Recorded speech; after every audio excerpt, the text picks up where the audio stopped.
Welcome to the Equip Podcast. Here you'll find conversations from people of all different walks of life, sharing their experiences, the things the Lord has taught them, and things to equip you. Equip is based on Ephesians 4:11-13 that talks about equipping God's people for works of service so that the body of Christ may be built up. That is our goal here, to build you up and equip you through seasons of ups and downs in life.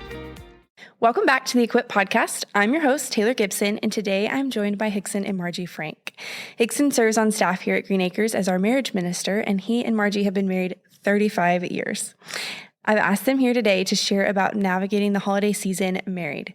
So whether this is your first married holiday or your 50th, I hope that this will be a helpful conversation to you. Welcome, guys. Hi. Hey, it's always morning. so much fun to be here with you. So I'm thanks so for glad having you're us. here.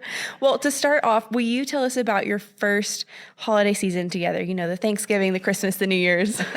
It was wonky. I mean, if we're going to go to our very first, it was 2 weeks before we got married. That's right, January. So we got married in January. And my first introduction, I mean, I met his family and everything, but Hixon has his father passed away when he was young. And so his mom remarried a widower. And so this is a combined family. So he had five kids. Yeah, 5 kids. Married with kids. And they were older. And then Hixon has 3 siblings. So 4 of them, everybody's married. And I had this idea that, I don't know, came out of, it's not great. Don't repeat it. But I thought, oh my goodness, how fun if I had a friend that had a sweatshirt that said Mary, but it was like MERR, like Mary. And then it said me, like kind of a play on words. So I went and got a refrigerator box from an appliance store. I wrapped it. I borrowed her sweatshirt. We're all having Christmas dinner or whatever. I go in there. I put myself in the box, and that's how dorky is that? So it was great. not. Don't listen to Hixon.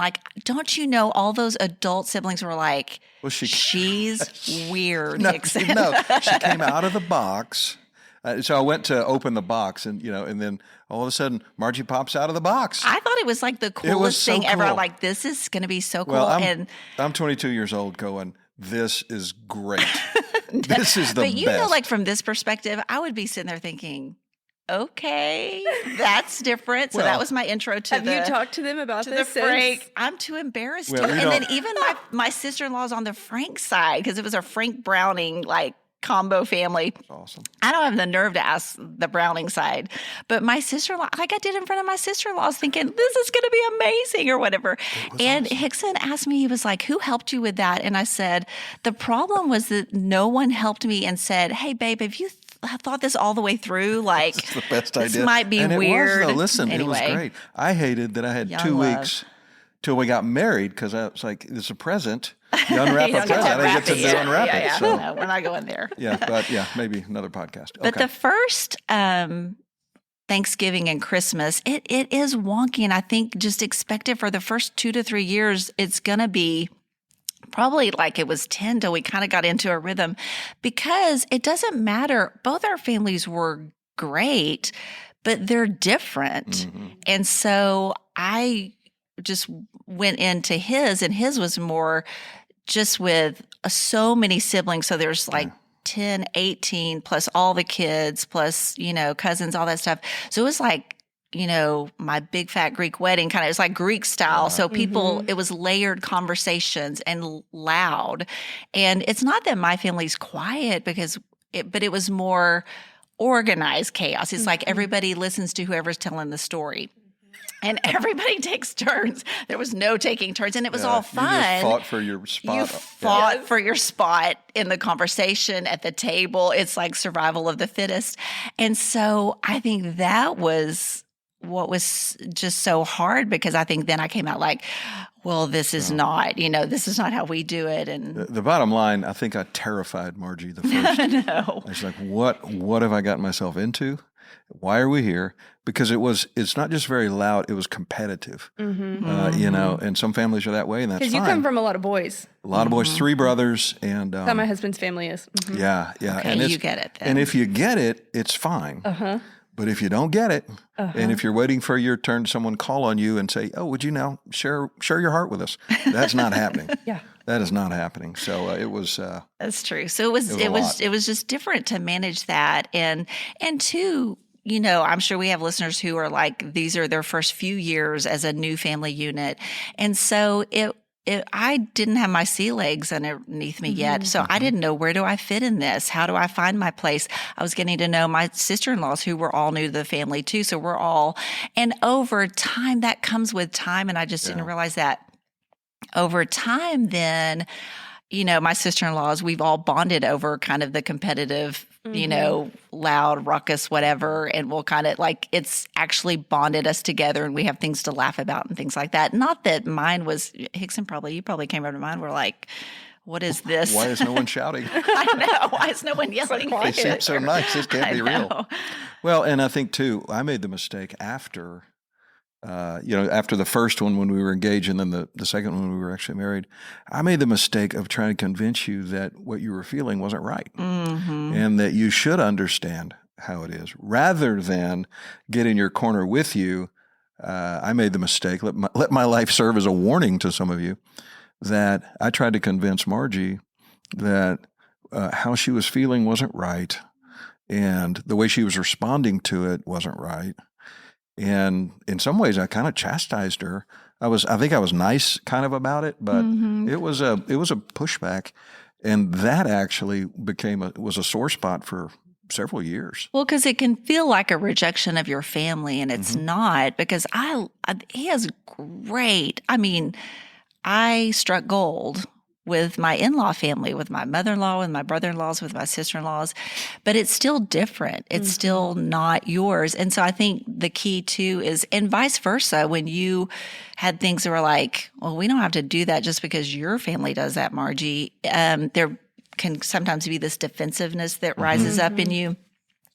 And I think it goes both ways of that, getting in the other guy's corner and listening. To me, it was like listening, because what she's feeling and seeing is true and real, but it's hard for us to see because this is my family, so I don't see it that way. Right. Yes. So just stopping and listening when your wife says, this is happening and this is how I'm feeling and this is what I'm seeing. We're so in it and we've been raised in it. We think this is all normal. Yes. And same for my family. I think, well, this is normal. This is the way you do it. You can label, and what is dangerous, you can label, I say toxic, maybe that's too strong, but you can label behavior that really isn't appropriate as, hey, that's just how so-and-so is. And we've all gotten used to it. Well, for someone coming in, it's like, well, you need to not get used to that because that's not okay. Yeah. Anyway, but invalidating that and so forth. So like I said, I'd say for years it was, we worked through it, and finally I kind of woke up and thought, oh, maybe how she's feeling is valid. And again, not having sisters, I was still had a pretty steep learning curve about feelings and dealing with things in a healthy fashion. So, well, and I think that's too something to acknowledge, that it's okay if those first few years are hard. Yes, because there's so much pressure on it that you're like, this has to be perfect, this has to be fun. I remember my first Christmas with my in-laws.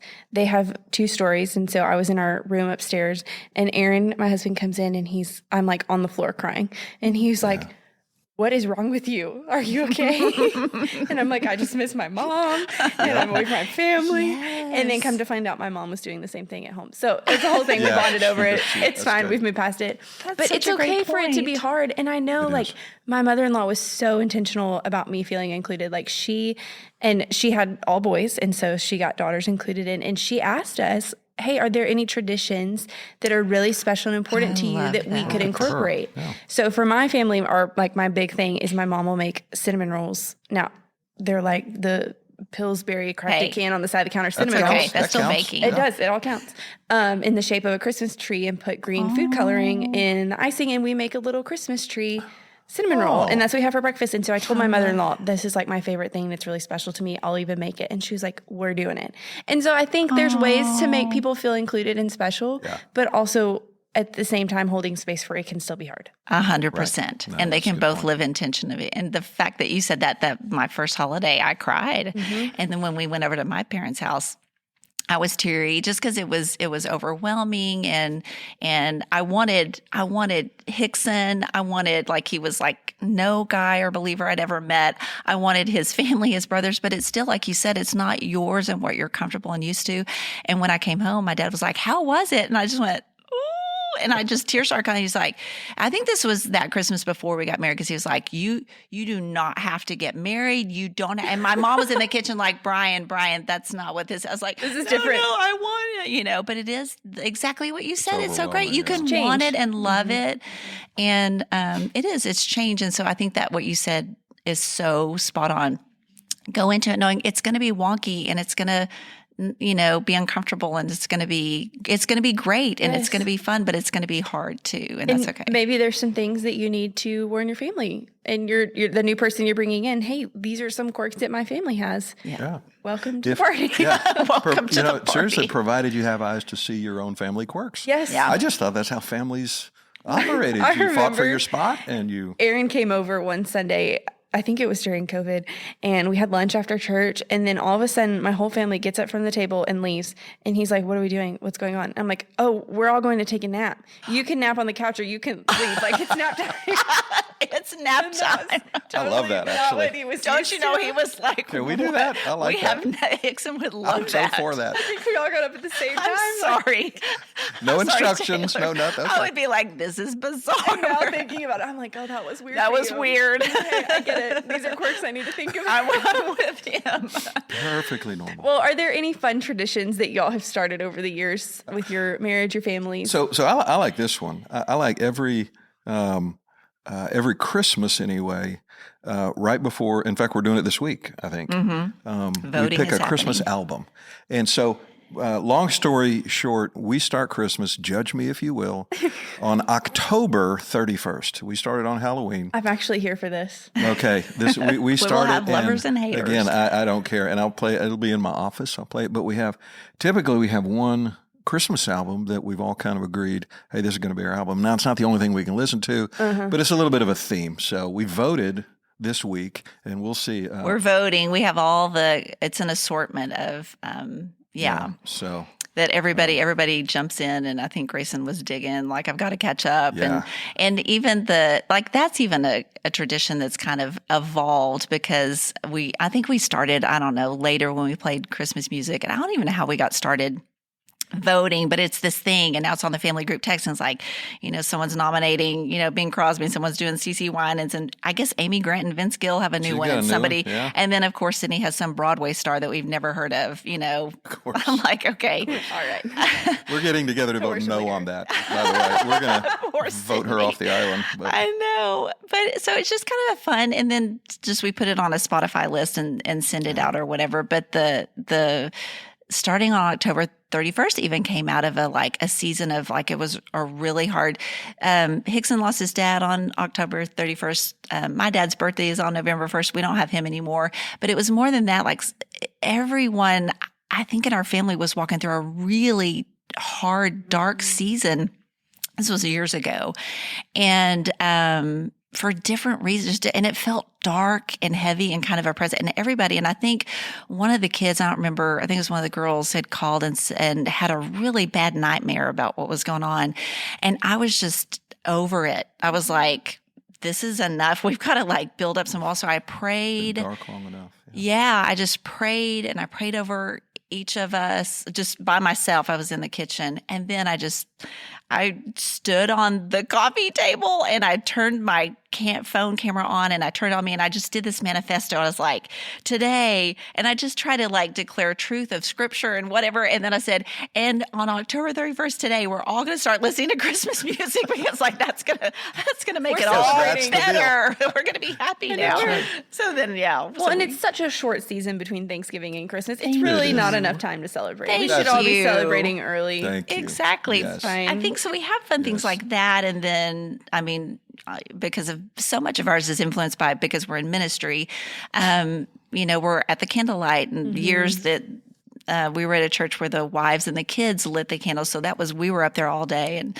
so we would always find, kind of like the Christmas Story movie, we'd find a bad, buffet Asian place to go through and eat or whatever. So that kind of became a thing. Like, where are we going to go eat this year? They're the only ones open, really. I know it. And so just different things like that. But then I think, I'm kind of stealing this from Hixon, just made a point as we had to be flexible with these traditions. We realized it wasn't going to look like everybody else's family. Because you have kids in ministry and you're in ministry. Yes. So Christmas Eve, you're like, there was a Christmas Eve I spent on I-20 back and forth. Yep. I mean, you just... Yes, that's what is that? 3 of the 4 of our kids are, and so that's exactly how they are. And I was talking to Sydney yesterday, and she said, my friends are always like, how does your mom feel? How do your parents feel about you coming in on Christmas Eve or missing this or that? And she said they don't ever say anything. They always give me a margin of grace because we get it. Like that's just so we started holding things loosely. Because I remember she was on staff in Wichita Falls. Grayson was still in college because he was in Austin. Sarah Claire was in Austin. So their service wasn't over till late. So she was heading on the road. So Hixon and Grayson got on the road from Austin after our service, met her in Waco. So, that's not a very traditional Christmas Eve. And Sarah Claire and I ordered our favorite pizza. And because they weren't going to get back to Austin till 1 a.m, we're like, let's put Santa out. And so we did Santa Claus then. Fun. And all slept in the next day. Yeah. And we opened one gift, which we never do. We don't ever do. But we did break the seal, so now we often do. So it's good. But I think you always say this, so I'm stealing it from you. Just be married to the point behind the traditions and don't be married to the traditions. And that all came from Hixon because I could get so in a tizzy. Like if my kids don't have the experience, because my dad was an accountant, a CPA, so my mom made, a certain meal every Christmas Eve and we had families over and we played games. It was very, structured, traditional, organized family meals every night, all of that stuff. And I got it in my head for a while that if I don't give them this, they're not going to have this Christmas memory or this, or be tight or connected to us. And it's such a lie from the enemy. Because your mom had this advent calendar thing, and it was from, I don't know who it was from, someone in your family, and you opened a little baggie and hung it on the tree, and she gave us the booklet, and even my sister-in-law made duplicates for all of us, and I was like, every year we're going to do this. Well, every night we were at a Connect group party or a deacon's Christmas party, and that's when Hixon was like, don't be married to the act. It's okay. Yeah. Yeah. Being married to that. And it's been fun too because our Christmases are typically very different and it makes them memorable. It's not, who remembers that Christmas when they're all the same? Yeah. Now that's just us.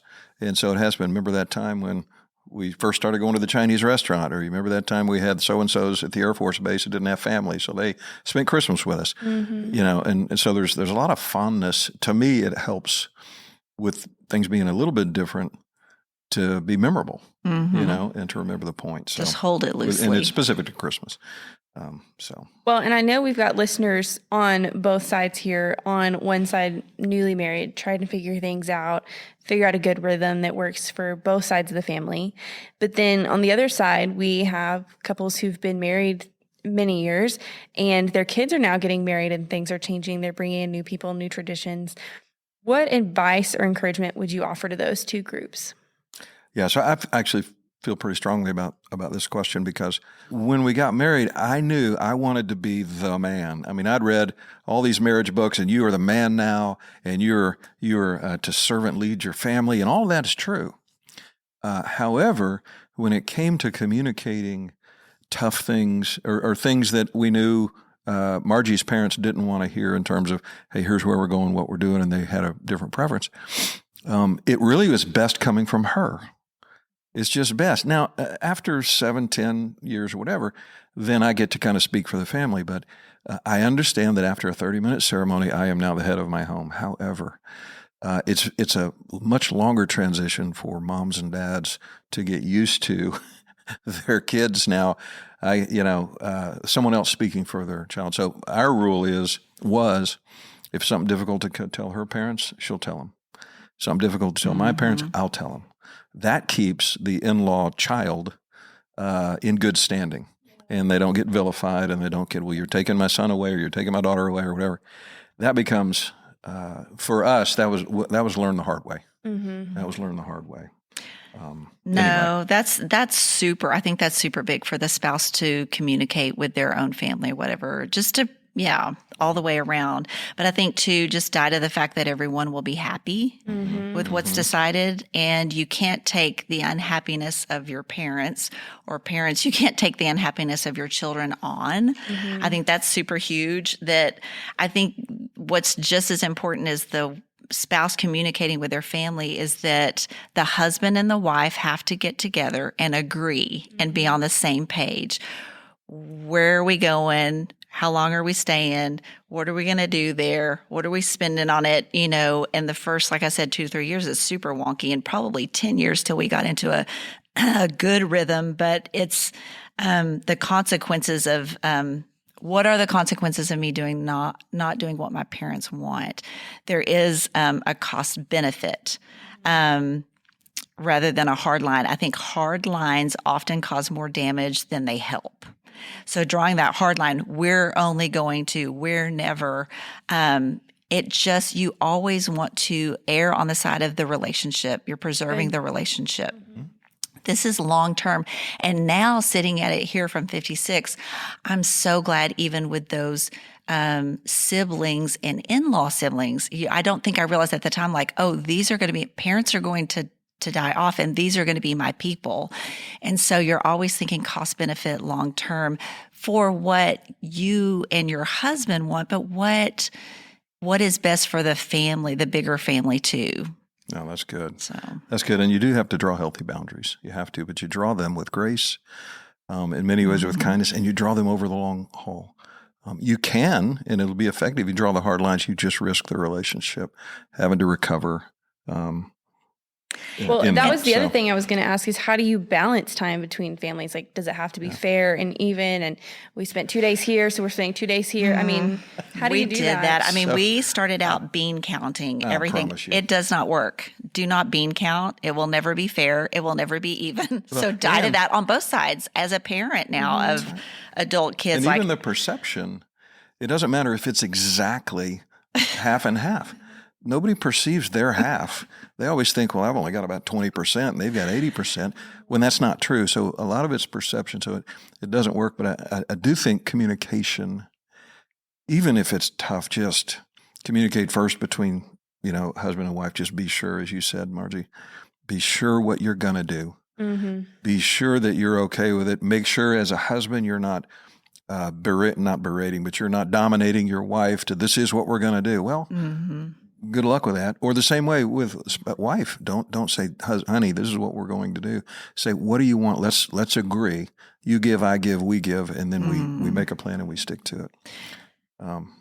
Because when you start, I think we did start out splitting, and our parents are in the same town. So we tried to split, and inevitably we would have a mom calling the house going, it's my turn. It's like time to go. Okay. My mom would call the house. I wasn't going to out. Yeah, well, it's I wasn't true. going to out, but it was funny because we were at it was like, it's time for you to be here. I'm like, this isn't working. Hixon, She's listening from heaven, and she understands. Really, she's like the best. I miss her as much as I would my own mom, but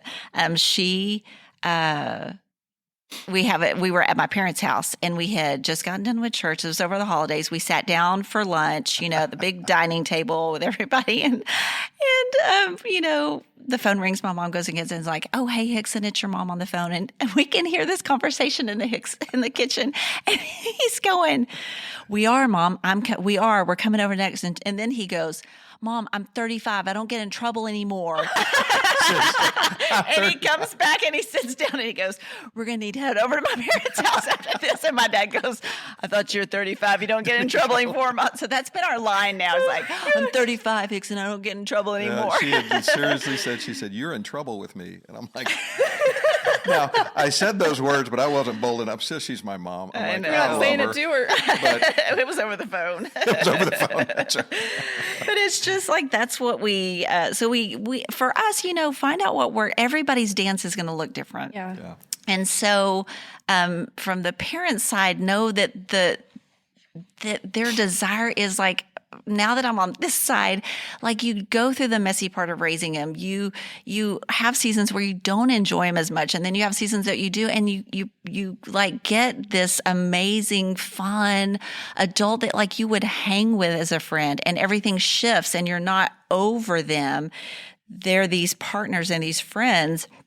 And so know too that your parents, it is out of a desire of, oh my goodness, I want to spend time with you because you're fun and we're friends and we share these common things. So kind of that grace too of where they're coming from, but also as a parent knowing that I now set an atmosphere that they want to come back to. Yeah. So there's a lot of it on me that you said this, you can demand and it'll work for a little while, but it doesn't work long term. It's a choice for them to come back. Yeah. So I want to create this atmosphere that they want to be a part of. Right. And something weird happens when adult children, they flip roles. So when our children are young, they receive. And we're using Christmas example. Everything about Christmas is receiving. Now, we do our best. Hey, it's the birth of Jesus, but for a child, Christmas is gifts, it's time, it's the food they want, it's special privileges, it's we're staying up late, and all that stuff. And that's great, good. It makes good traditions. But when they get married or they're adults, something happens that they flip, and so Christmas really does take on a different almost responsibility. It's a lot more about giving, and some of it, speaking as a parent probably, some of it there is an obligation may not be the right word, but it might be, that you look at Christmas no longer, here's what I can get. And I don't mean gifts, but I'm going to have to give my time. I'm going to have to sit and listen to stories from the 70s or whatever, I'm going to and it just, there's a different mindset going in as an adult rather than a child. And it's a hard transition for a child. It's a hard transition for a parent. But I know this, I think for us, the appreciation for when our kids come in is so much greater than when we had them all the time. Anyway. Well, just setting that and dying to what I think it should look like. Yes. I think that's the biggest thing for moms in my season of life is like die to it needing, and I see even in our own, on my side, extended family of like, it didn't all happen like this, and this, and so it was like a total failure. And just letting it be what it's going to be and going to my kids like, hey, just being happy that we're all together. So we didn't do this tradition and this tradition or eat this meal or whatever, but it's like, okay, y'all are coming in. What do y'all want it to look like? Is this a lay on the sofa? Open hands. Open hands, lots of grace. That's and good. Open hands and communicate clearly and early. Well, and that's one thing too. It can get stressful. And trying to balance and manage expectations. Like one thing Aaron and I do is we open gifts that we've given each other privately before we go with the rest of the family. I like that. Because while we're juggling different families, it's like we want to make sure that we're still taking time to prioritize our marriage and our Christmas and our traditions. I love that. And so I think you also as a couple have to find what works for you and figure out, okay, what can we do to prioritize our marriage in the middle of trying to balance both sides. That's good. So good. So that was another thing I was going to ask is how do you handle, or what encouragement would you offer to handling holiday stress as a couple? I think about family dynamics that we've talked through, deciding who to get gifts for, because that's another thing of, okay, you came into a big family. Do you all get everybody a gift? Balancing finances, traditions, expectations. What encouragement would you offer? Oh, that's good. I think you make a great point of keeping your own marriage healthy during that time. So for us, it will be in the midst of and it's not really chaos, but it kind of is. For someone who loves peace like me, it's absolute chaos. Sure. Okay. But it's for us in a room full of people, it's the knowing looks, the glance across the room, the wink, hey, it's you and me. Don't forget it's you and me. Even though all these other people are in the room, you're my person. And that might sound silly, but it just goes so far. I do think this, that really the stress of the holidays, it's really not the holidays. What holidays do is reveal not who we are, but they reveal chinks in our armor. If we were bent towards control, the holidays will absolutely throw us into a frenzy. Yes, they do. I can personally attest. Not calling anyone Can I get out. a witness? Yeah. But if you're passive, it does the exact same thing because now you're just bent that you didn't get what you want, but you didn't speak up. and or any number of things, and what it just reveals it. And so, at least in our situation, what we've tried to do is go, all right, let's not just give in to kind of who we are, but let's examine our motives. What are our motives? Do we just want what we want? And we've kind of all said it. We want the tradition. I'm actually a very traditional person. I like the tradition. I like the mistletoe and holly. My Christmas album is Christmas with the Rat Pack. Every one of those guys is dead for years. I love it so much. I don't think I even know who that is.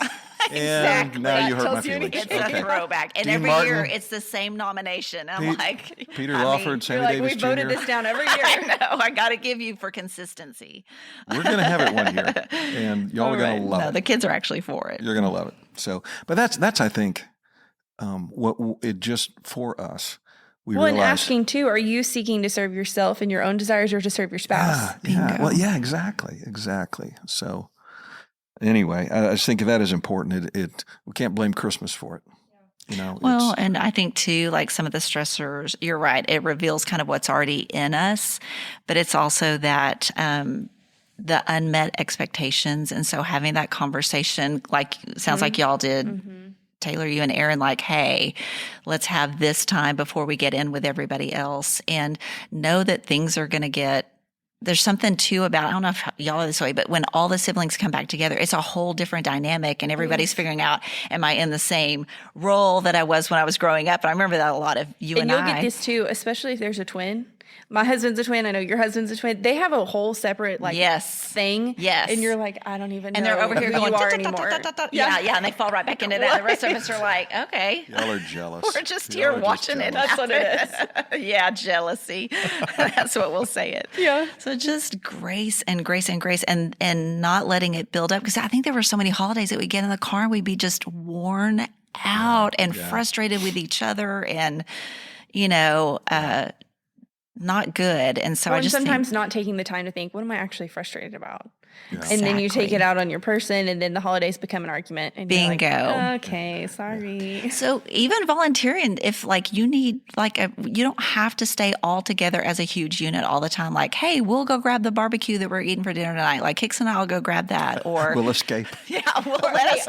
I'll go by myself. Yeah, exactly. When you're with the other one's family, yeah, that's right. And it's in Dallas. I got to run over to Dallas. Don't come with me. I'll be gone a couple hours. It's fine. But I think Hixon does things like. And everybody has their dance, but he'll go and get me my favorite hot chocolate with the peppermint. And that's just even that prioritizing me above the masses. It's like, oh, okay, we are still connected, which sounds so dumb, but it's always the little things, never the big ones. I love But that. Wow. Well, I think this has been so helpful trying to navigate how to prioritize our marriages and work through stress. Anything else before we end that we didn't cover? I think, no, just remember on both sides. I think as the parents of adult children with new units, whether they're single or married, they're independent units, holding loosely, setting that environment. What do we all collectively, what do y'all need out of this time? And then for the kids, to remember the same thing. The grace is that the parents, they just want all of you that they can get because it's treasured time, and they enjoy you as friends. But knowing we're all friends now, and so the parents, we're just coaching when they ask us to come in and coach, but we're really friends now, just kind of landing there. And I think the only other thing, I think now looking back, and I always tell my kids, I'm not smarter, I've just already gone through it. I'm so glad that we gave on some things to be with family and to prioritize aunts and uncles, right, sister-in-laws, brother-in-laws, cousins, because now sitting on this side, our kids are connected to our bigger family, and they're connected to their cousins still. And so anyway. Yeah, and I'd probably just add too, the holidays really can make your marriage better, not because the events are always smooth, but they are revealing. And, the crucible of all of the dynamics that happen when families get together, the good and the bad. I think for us, it's made us really so much better. Not just better at holidays, but just better. I understand how Margie responds in situations so much better than I did. And this is 35 years in, I'm still learning, going, yes. And so I just think that the holiday season can and should, if we let it, make our marriages better. That's a great point. And even just being aware when you go into those situations as a couple, into somebody else's family, is knowing your spouse, knowing their weaknesses and their strengths, and going, hey, like I was dropped into this family and he's going to play basketball with his brothers. And I'm like, I don't know anybody here, like knowing like, hey, pulling them along, knowing what makes them comfortable or uncomfortable. I think that's like And gold. maybe the first few years, don't leave them alone with your family. Maybe don't. Maybe until they're the win. That's the win. That's so true. That's good. Thank y'all so much. This is just a helpful conversation, and y'all are always so fun to talk to. We love it. Before you go, we've got 2 questions y'all know we ask every guest. What is something you're learning, and what is something you're loving? Okay, something I'm loving right now that kind of freaks me out a little bit too is that I got this from a friend's daughter who just finished law school, set up her house, and I went to go kind of help her settle in. And I was like, you have surround sound in your house, like music coming everywhere. She's like, no, I just put an Echo Dot. It's like $20 in each room and you like hook them up. And so I did that. And I'm kind of This is perfect for your Christmas album. It's so perfect for my Christmas album. And so I did it. I was so proud. I didn't ask for any help. I got them all hooked. I bought them on whatever the last Black Friday kind of thing in June was. Sale, and I got them all hooked up or whatever, and we like were having so much fun because Hixon was like, can I ask it to play Billy Joel? So we got back from church, he's like, I'm that play old Billy man Joel, going, and he's will like, it tell me the play weather? Oh, I know. And then I go, what's the weather? I mean, we're like 105 over there, and then I got this idea and I was like, I go, Alexa, call Sarah Claire Frank. And it did. And as she came out of her speaker, which kind of freaks me out. And it wasn't on our phones. No, it was we checked our phones. looked. It's only on the Alexa or whatever. And she goes, I mean, she was like, "What?" I go, "We just called you on our Alexa's phone." And she goes, "Y'all sound like you're 5 years old at Christmas." Like she was like, was the best. "Y'all are yelling across 5 or like 90." I know. I know. What are the What other is this like, new technology? Who else can we call? So that I'm kind of loving that because it's a sound system I can afford. Yes. But the thing that I'm learning, a friend shared with me a while back, the Pause app, and it's John Eldridge does it. Oh my goodness. It's been so good because it's a great addition. It does not replace anything. Mm-hmm. It doesn't replace your time in the Word. It doesn't replace my time in the Word. I still get in study, but I start there and you set an alarm and it'll alert you on your phone, whatever time you set, morning and evening. And it's, got music and people read scripture. And he walks you through scripture and it's mental resilience, emotional resilience, union with him. And so what it's taught me is I've been kind of even grieving that I haven't spoken this intimately with God, but for God and I, he has you really express your love for him, like tell him. And I've always been like worshipful, adored, but it's just taken my intimacy with him to a new level. And it always takes you right now through this lament of David. Like he can do the lament with him, but he brings you back to the cross and that truth. And then he has you like, now tell them, I love you, Lord. I love you, Jesus. I don't know that I ever really spoke it. And so I just feel like this knitted intimacy that I haven't felt with him before. So I'm learning to tap into that God wants all of those sides in relationship with me, not just the knowledge and the learning and the fruit, but he wants that kind of emotional intimacy connection. So it's been kind of a game changer for me. Wow. Hixon, what about you? Well, I don't know what to say after that. My word. You should have gone first. I should have gone first. I like cars. And, hey, here's the thing I'm loving. Season of ministry for us. We are back to getting to minister together.